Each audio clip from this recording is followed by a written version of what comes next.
Your money matters. For professional actors, managing finances can be a unique challenge due to irregular high income and then high variable in expenses. Here are some financial solutions tailored to the needs of actors, focusing on stability, organization, and future planning, all coming up on this episode of Casting Actors Cast. This is Casting Actors Cast. Jeffrey Dreisbach brings you insights and inspiration. Make a difference in your acting and your acting career. Here's Jeffrey Dreisbach. Well, hello and welcome to today's episode of Casting Actors Cast. I'm Jeffrey Dreisbach. I'm a casting partner at McCorkle Group, McCorkle Casting in New York. How are you? I hope you're having a good day today. I know it's kind of tough around the holidays. Here we are, and thinking about financial planning is not necessarily something that's on top of mind, but I thought this was a good opportunity, really, to take a moment and instead of stressing about these things, to perhaps just take a systematic approach on how to deal with some of these financial matters. Because as we all know, the stability of a regular income is a luxury for actors and doesn't really happen except in maybe very specific instances. I can recall when I was on Broadway, my last Broadway show, I really enjoyed the fact that even though I was working my tail off, that I got a regular paycheck every week. There is something sweet about that. And I was able to take that money and put it away for a rainy day, and I was really glad that I did. I'm no expert in this field, but I do have some thoughts and some suggestions that you might find really, really useful. But first, let's just say thanks for tuning in. Check out the website, castingactorscast.com. There's all kinds of fun stuff there. There's some freebies if you fill out that form that says dive into the talent pool. There's an announcement about my book called Jeff's Jots, the Actor's Career Playbook. I'm also doing a course on the art of the audition, and you can get information there as well. CastingActorsCast, all one word, .com. All right, thank you for that. Oh, by the way, if you feel like this episode was helpful, it would be great if you could write to me. My email address is the same as the website, castingactorscast, except that it says at gmail.com. So it's www.castingactorscast.com or castingactorscast at gmail.com if you want to write me something. But you can also write me something on the website, and I guess I just probably thoroughly confused you at this moment.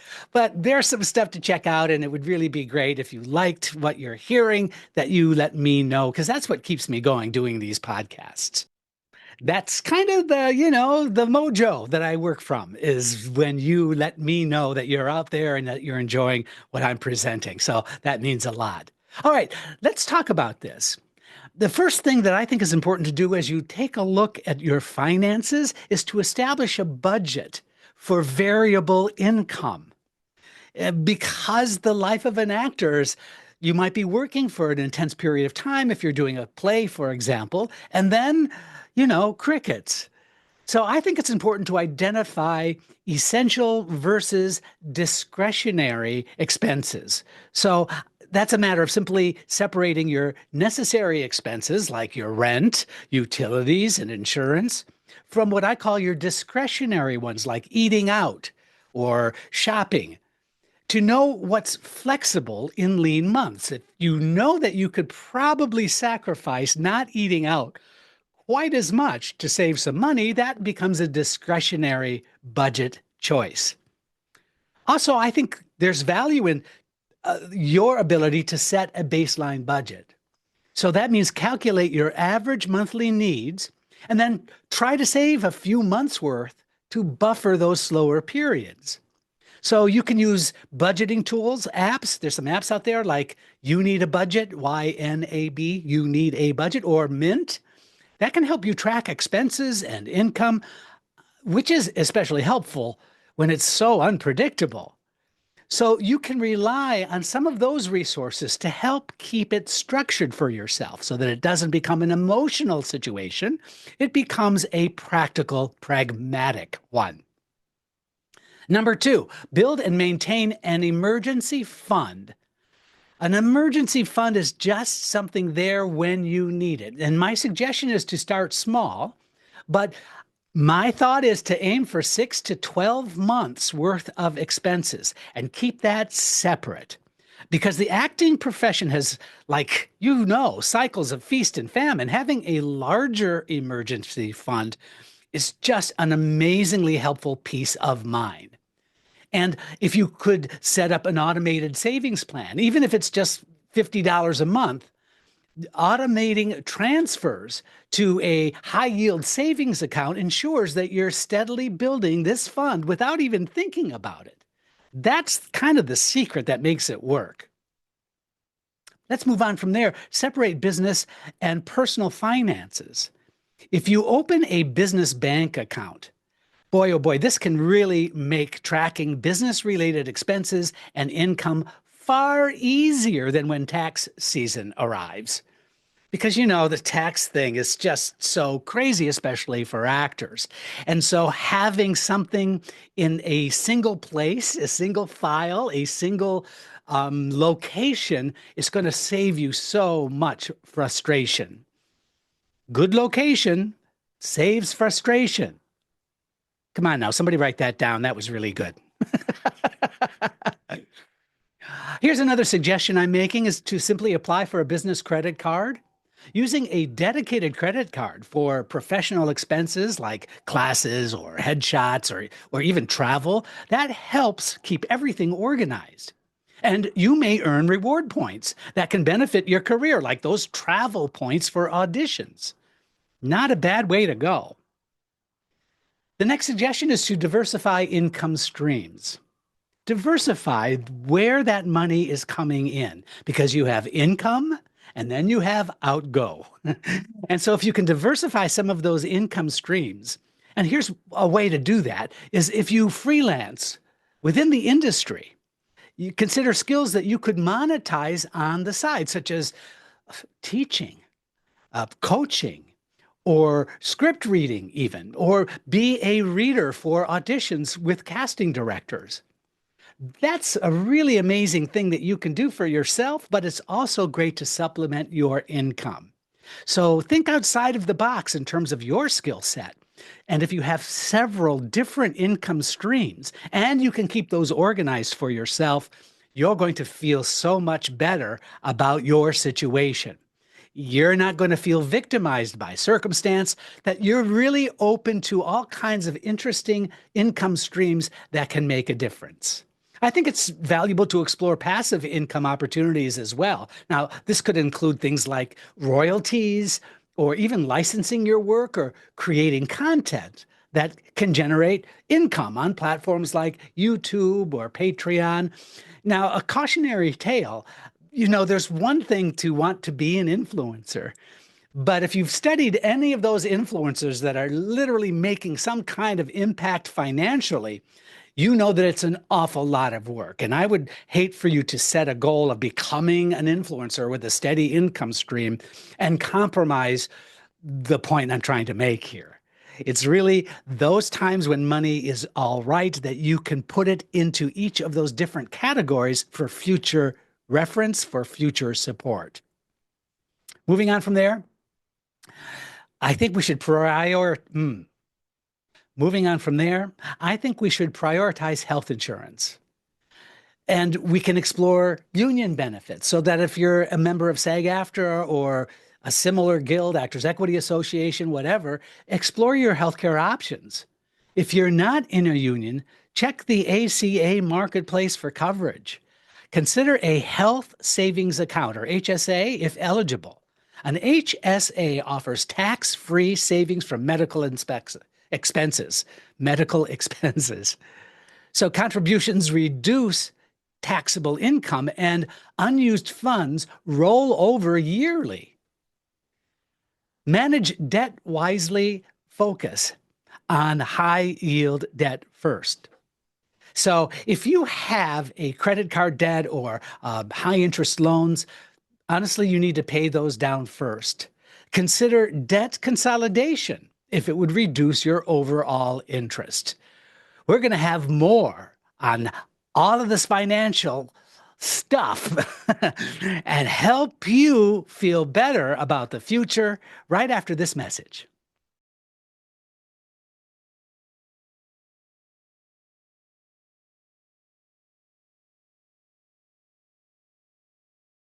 Are you wishing for acting success? Are you ready with audition techniques for theater, film, and television? Are you ready with proven methods for growing your talent? Are you ready to boost your business? It would help if you had a playbook to guide you. Now, there's Jeff's Jots, the Actor's Career Playbook by Jeffrey Dreisbach. Jeff's Jots at Amazon.com, CastingActorsClass.com, available in paperback, hardcover, or ebook. Stop wishing and start doing with Jeff's Jots, the Actor's Career Playbook. Solidify a one payment situation. So you only have to write one check, or you only have to pay a certain amount at a certain time if you find yourself needing that kind of assistance. But it does cost money in order to get that kind of organization. But you know what? For some, it is absolutely well worth it. And I guess what I'm saying is you could also just simply be open to seeking assistance if necessary. There are nonprofit credit counseling services that can help actors structure a plan to pay off debt without high fees. So that's definitely something to consider if you find yourself in that situation. Moving on from there, I know this is going to sound kind of weird because you're maybe a youngish person listening to this, but it's never too early to start to contribute to your retirement. Even with inconsistent income, setting up an individual retirement account, an IRA, is such a smart idea because IRAs provide tax benefits, and Roth IRAs are particularly good for actors in lower income. And those lower income years actually contribute and grow tax-free. Consider a SEP IRA if you're a freelancer. Now, this option allows you to contribute a higher percentage of your earnings toward retirement, which is really valuable for actors with varying income. I guess it's all about planning and saving for those professional expenses as well. I mean, set aside a career investment fund. You can call it that, a CIF. Career Investment Fund, and regularly contribute to a fund dedicated to covering career-related expenses like classes, like workshops, like headshots and marketing. All of those are things that need to be addressed, but you also have to be able to pay for them. And so you can also budget for professional development. Having a professional development account for at least a few major expenses per year in your budget, such as an intensive workshop or updating your reel, you've budgeted yourself for those intense expenses toward your career. Work with an accountant familiar with the entertainment industry. Now, there's an idea. Hire a tax professional with industry experience. So you can look for an accountant, for example, who understands actor-specific tax deductions, including, wardrobe, coaching, travel, union dues, and promotional expenses. Stay organized year-round. So keep a digital or a physical receipt and use accounting software like I'm a big fan of QuickBooks, even though it can be expensive, or Wave. Wave, that helps you also track deductible expenses and make tax prep easier.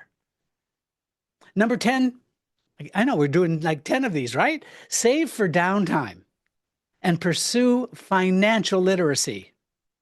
I think it's up to you, but I surely think it's a great idea to create a savings goal for downtime.